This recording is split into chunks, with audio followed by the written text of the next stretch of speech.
उसे अस्पताल पहुंचाया गया जहां डॉक्टरों ने मृत घोषित किया।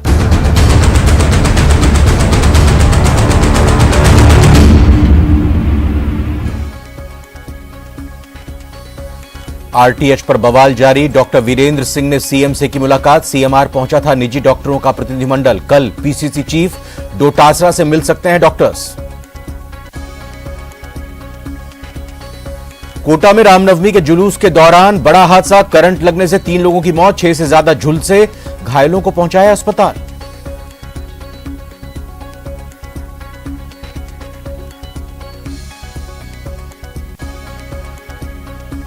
बीकानेर में 20 लाख के नकली नोट के मामले में कार्रवाई। पुलिस ने 2 लोगों को किया डिटेन, 5 लोगों पर हुई थी एफआईआर।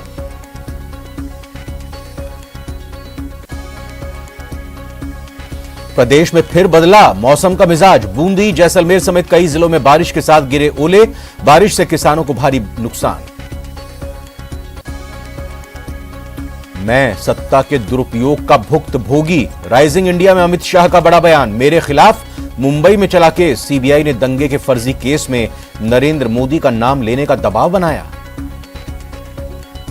90% सवालों में यही था कि काहे को परेशान हो रहे हो, मोदी का नाम दे दो आपको छोड़ देंगे। हमने तो काले कपड़े नहीं पहने, कोई विरोध नहीं किया। मोदी जी के खिलाफ एसआईटी बनाई एक राज्य के मुख्यमंत्री के, कोई करप्शन का केस नहीं था। और न्यूज 18 राजस्थान की बादशाहत बरकरार। लगातार 26वें हफ्ते भी नंबर 1 पर काबिज। प्यार और भरोसे के लिए शुक्रिया राजस्थान।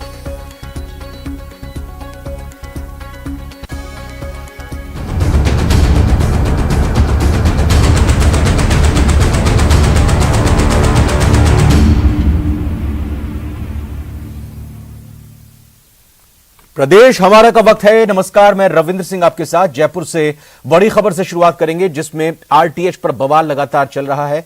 चिकित्सकों की हड़ताल पर कल हाईकोर्ट में सुनवाई होगी। जनहित याचिका पर हाईकोर्ट में कल सुनवाई होगी। हड़ताल से आम जन को कोई राहत नहीं मिलती नजर आ रही है।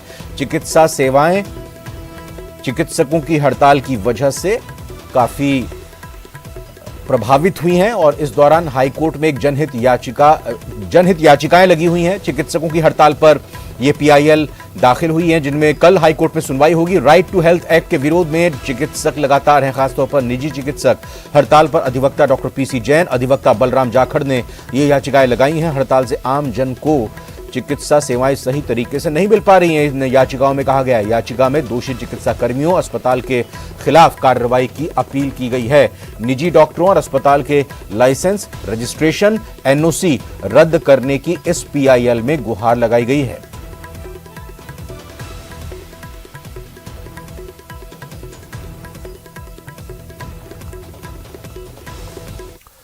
तो ब्रेकिंग न्यूज हमने आपको बताया, लेकिन साथ ही साथ यह भी बता देते हैं कि 4 बड़ी खबरें जिनको आगे हम आपको बताएंगे। आज दिन भर जो सुर्खियों में खबर रही, आरटीएच पर बवाल जारी है।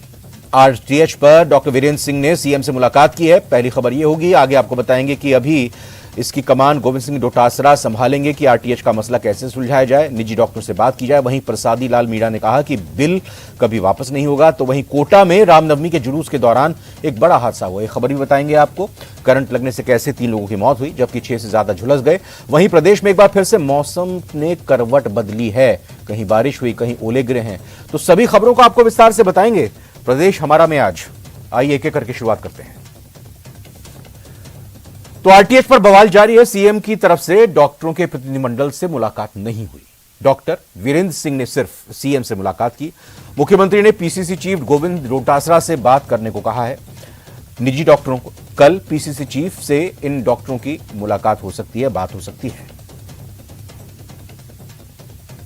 मिलने के लिए 15 डॉक्टर्स का डेलीगेशन गया था और हमारे साथ में डॉक्टर वीरेंद्र सिंह जी थे जो कि पूर्व मेडिकल सुपरिटेंडेंट हैं एसएमएस के। अंदर वीरेंद्र सिंह जी गए थे, उन्होंने ही बात रखी। हमारी जो भावना थी कि बिल में जो चीज़ें हैं, जिस हिसाब से इसमें जो ड्यूटीज़ हैं, पेनल्टीज़ हैं, इस हिसाब से डॉक्टर काम नहीं कर पाएंगे और इस हिसाब से अगर रखी गई हैं ये पेनल्टीज़ वगैरह तो गवर्नमेंट सेटअप में भी काम करना मुश्किल हो जाता है। और गुरुवार को लाभार्थी उत्सव कार्यक्रम में भाग लेने के लिए प्रदेश के चिकित्सा मंत्री प्रसादी लाल मीणा पहुंचे। दौसा के लालसोट पहुंचे। कार्यक्रम के बाद मीडिया से मुखातिब होते हुए उन्होंने आरटीएच बिल पर बड़ा बयान देते हुए कहा कि यह बिल कभी वापस नहीं होगा। उन्होंने कहा कि पूरे देश में राजस्थान पहला राज्य है जो यह बिल लेकर आया है और यह बिल जनता और डॉक्टर दोनों के हित में है। उन्होंने कहा कि चिकित्सकों के लिए यह बिल संजीवनी है। बिल वापस नहीं होगा, राजस्थान में लागू होगा। पूरे देश में राजस्थान का नंबर 1 है, अभी कहा मुख्यमंत्री जी ने, नंबर 1 स्टेट हिंदुस्तान में राजस्थान है, जिन्होंने राइट टू जनता को स्वास्थ्य का अधिकार दिया है, 25 लाख का फ्री इलाज दिया है। इस चीज़ को राजस्थानियों को गौरव होना चाहिए कि हमारे मुख्यमंत्री जी ने ऐसा काम किया। कोटा में रामनवमी के जुलूस के दौरान करंट से 3 लोगों की मौत हो गई और 4 लोग गंभीर रूप से झुलस गए। हादसा सुल्तानपुर कस्बे के कोट डादीप गांव में हुआ। अखाड़े में युवक करतब दिखा रहे थे, उसी दौरान एक युवक का चक्र ऊपर से गुजर रही हाई टेंशन लाइन पर जाकर अटक गया। चक्र को उतारते समय 7 युवक करंट की चपेट में आ गए, जिन्हें इलाज के लिए सुल्तानपुर हॉस्पिटल लाया गया। डॉक्टरों ने 3 को मृत घोषित कर दिया।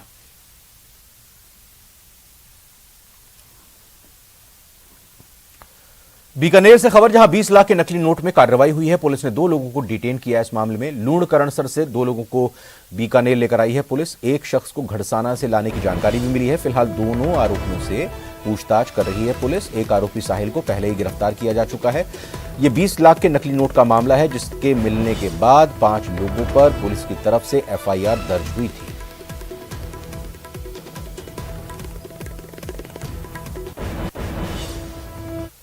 जोधपुर की एक खबर आपको बताते हैं, जहां रेलवे स्टेशन पर स्टंट करने का वीडियो वायरल हो रहा है। जोधपुर कैंट स्टेशन का यह वीडियो बताया जा रहा है। 3 युवक प्लेटफॉर्म पर, जी हां, रेलवे प्लेटफॉर्म पर देख लीजिए जरा, स्कूटी चलाते हुए नजर आ रहे हैं। प्लेटफॉर्म के किनारे रिस्की ड्राइव का यह वीडियो सामने आया है। थोड़ी सी लापरवाही जानलेवा बन सकती है, हादसे का सबब बन सकती है। अब कौन, ये देखिए, ये न सिर्फ ट्रैक के बराबर से युवक गुजर रहे हैं, अगर ये यूं ही बैलेंस बिगड़ा और रेल के ट्रैक पर आ गए और पीछे से ट्रेन आ रही है, जाहिर तौर पर चूंकि वीडियो बनाने का नशा है, रील्स बनाने का नशा आजकल चढ़ा हुआ है, कहीं ट्रेन को गुजरते हुए ये वीडियो बनाने का ही मामला होगा और ये लगातार वायरल भी हो रहा है। लेकिन 3 युवक बिना हेलमेट के, सबसे बड़ी बात, रेलवे प्लेटफॉर्म पर यूं सवारी करते हुए, यूं सफर करते हुए पीछे से ट्रेन गुजर रही है, ये कितना सही है? और रेलवे के जो अधिकारी हैं, आरपीएफ है, जीआरपी है, क्या कोई यहां पर मौजूद नहीं था?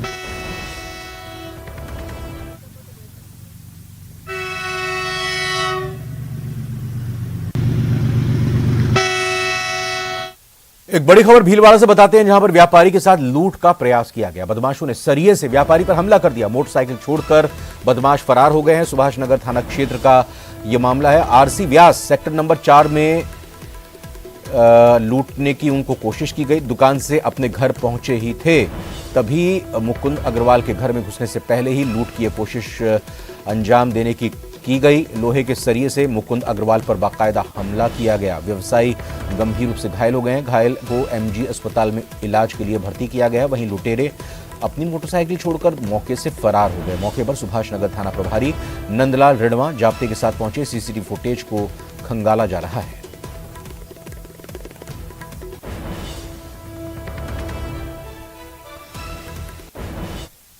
2 अप्रैल को बीजेपी विधायक दल की बैठक होगी। ये खबर है कि इस दौरान बीजेपी नेता प्रतिपक्ष का भी ऐलान कर सकती है। बीजेपी विधायक दल के सचेतक जोगेश्वर गर्ग ने नेता प्रतिपक्ष की घोषणा से इनकार नहीं किया। बैठक में प्रदेशाध्यक्ष सीपी जोशी, संगठन महामंत्री चंद्रशेखर, प्रभारी अरुण सिंह समेत कई नेता मौजूद रहेंगे। जनता पार्टी के विधायक दल की एक आवश्यक बैठक दिनांक 2 अप्रैल शाम दोपहर को 3 बजे प्रदेश कार्यालय में रखी है और उसमें माननीय प्रभारी हमारे जो हैं राष्ट्रीय महामंत्री माननीय अरुण सिंह जी रहेंगे, हमारे नवनियुक्त प्रदेशाध्यक्ष सीपी जोशी जी रहेंगे और संगठन महामंत्री हमारे माननीय चंद्रशेखर जी भी उसमें रहेंगे और सारे ही विधायक उसमें आएंगे। क्या बम धमाके जैसे संगीन मामले में भी हमारी जांच एजेंसी कोताही के साथ काम करती है और सबूतों के खिलवाड़ करती हैं? ऐसे आरोप 2008 में जयपुर में हुए सीरियल धमाकों में 71 लोगों की मौत के मामले में लग रहे हैं। दरअसल हाईकोर्ट ने एटीएस पर नाकामी का आरोप लगाते हुए 4 दोषियों को बरी करार दिया है। 71 लोगों की मौत, गुनहगार कौन? मैंने कहला मैं तो जन्म पर ही रहूंगी, मारो तो सुपातर बेटो। जयपुर बम धमाके में जांच की नाकामी। जो हमारे साथ होता तो बहुत बड़ा होता। दिन रात मेरे मम्मी पापा रोते हैं, हमारा पूरा परिवार रोता है। एटीएस की गलत जांच, बचे धमाके के आरोपी। आरोपियों का यही कहना था कि हम बेगुनाह हैं, हमें झूठा फंसाया गया है, हमारा इस केस से कोई संबंध नहीं। 13 मई 2008 ये तारीख न सिर्फ जयपुर के लिए बल्कि पूरे देश के लिए उस खौफनाक दौर की याद को ताजा करने वाला था जब एक साथ हुए 8 धमाकों से जयपुर थर्रा गया था और इसकी गूंज राजधानी दिल्ली तक सुनाई दी थी, क्योंकि धमाके के बाद पुलिस की प्राथमिक जांच में ही ये तय हो गया था कि इंडियन मुजाहिदीन से ताल्लुक रखने वाले आतंकियों ने दिल्ली से लाकर बम धमाका किया था। 29 मार्च 2023। लेकिन जब करीब 15 साल बाद जयपुर में हुए सीरियल बम ब्लास्ट केस में बुधवार को हाईकोर्ट ने सभी 4 आरोपियों को बरी किया, तो न सिर्फ पीड़ित बल्कि पूरा प्रदेश सन्न रह गया। हालांकि हाईकोर्ट के जस्टिस पंकज भंडारी और समीर जैन की बेंच ने साफ कर दिया कि जांच अधिकारियों की गलती के कारण ही इस विभत्स घटना के आरोपियों को बरी किया जा रहा है। कोर्ट ने कहा भी एटीएस के अधिकारियों ने जांच में कई कमी रखी, वो अपनी कहानी को कोर्ट के सामने सही तरीके और सबूतों के साथ पेश नहीं कर सके। हाईकोर्ट ने विशेष कोर्ट के आदेश के उस आदेश को पलट दिया जिसमें अपराधियों को फांसी की सजा दी गई थी। विशेष कोर्ट ने जयपुर में हुए सिलसिलेवार बम ब्लास्ट के 4 आरोपियों को फांसी की सजा सुनाई थी। एटीएस ने ईमेल वाली थ्योरी के पक्ष में सबूत नहीं जुटाए। दरअसल आतंकियों की तरफ से इस ईमेल के जरिए धमाके की जिम्मेदारी ली गई थी, लेकिन कोर्ट में सबूत के तौर पर उसकी शिनाख्त नहीं हो पाई। आतंकियों के डिलक्स बस से दिल्ली से जयपुर आने की थ्योरी, नहीं मिले सबूत। एटीएस ने जिनके टिकट पेश किए उनमें से किसी के नाम आतंकियों से नहीं मिले। किशन पोल में साइकिल खरीदने वालों के नाम का भी मिलान नहीं हो सका। कोर्ट ने यह भी कहा कि जो बिल बुकें पेश की गई हैं, जो बिल्स पेश किए गए हैं साइकिल खरीदने के, उनपे जो फ्रेम नंबर है वो फ्रेम नंबर जो साइकिल सीज की गई है उससे मैच नहीं करते हैं, तो वो थ्योरी भी गलत मानी है। वहीं धमाके के लिए बम को लगाकर शताब्दी एक्सप्रेस से दिल्ली लौटने वाले 4 नाम अलग अलग मिले। कोर्ट के सामने पेश की गई साइकिल की रसीदों के फ्रेम नंबर भी मेल नहीं खा पाए। कोर्ट के सामने बिल पेश किए गए व जबरन साइकिल व्यापारियों से बनवाए गए। अगर साइकिल के बिल सही पेश हो जाते तो कहानी जुड़ती, लेकिन बिल गलत पेश होने से साबित होता है कि जांच अधिकारी ने खानापूर्ति की है। कोर्ट ने शिनाख्तगी परेड को गैर कानूनी कहा क्योंकि मजिस्ट्रेट और आईओ एक ही समय में शिनाख्तगी परेड के दौरान जेल में मौजूद थे। कोर्ट ने केस की जांच में ढिलाई के लिए पूरी गलती एटीएस अफसरों की बताई है। इसके साथ ही पुलिस महानिदेशक को ऐसे अफसरों पर कार्रवाई करने के निर्देश दिए हैं क्योंकि इस मामले में एजेंसी फेल रही है। आपको बता दें कि 13 मई 2008 को शाम के वक्त एक के बाद एक बम धमाके से जयपुर हिल गया था। दिल्ली से बम लाकर जयपुर में एक के बाद एक 8 धमाके हुए थे। साइकिल पर बैग में बम रखकर धमाका हुआ। हवा महल के पास सबसे पहला और 8वां धमाका सांगनेरी गेट हनुमान मंदिर के पास हुआ था। इंडियन मुजाहिदीन के 12 आतंकी इस धमाके में शामिल थे। आतंकियों ने किशन पोल से 9 साइकिलें खरीदी थीं और इसी में बम लगाए गए। आतंकी बम लगाने के बाद शताब्दी एक्सप्रेस से वापस दिल्ली भाग गए। 14 मई को इंडियन मुजाहिदीन ने ईमेल के जरिए धमाके की जिम्मेदारी ली।